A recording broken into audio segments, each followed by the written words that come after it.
最近的天气哦，连面寒，连面热。气象署今仔公布冬季展望的报告，推测讲今年的寒冷是较温暖的热冬哦，较袂较寒，雨水嘛较少。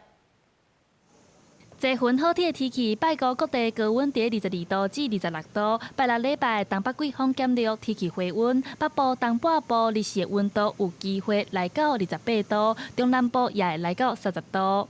明天一直到周一这段时间，在白天的高温有机会来到26到28度左右。白天的高温比较偏高，所以其实日夜温差比较大，要留意可能在西半部会有10度左右的一个温差。刷落来变天的时间，伫咧后礼拜2到拜4，到时东北季风搁再增强，各地低温伫15度至16度，北部东半部也会转做湿冷的天气。下周2到周4有一波东北季风带来比较显著的，尤其对北台湾来讲，会有比较显著降温的一个情况。那刚才提到了最低温可能在15、16度左右。另外，气象署拜五也公布冬季的气象预报，根据资料推测，今年寒冷反声音现象的几率较大，而且气温也会较温暖，袂伤寒，雨量也会较少。就温度来说，12月大概是以正常的几率为主，那到了1月跟2月，则是以正常到偏暖的几率稍微高一些。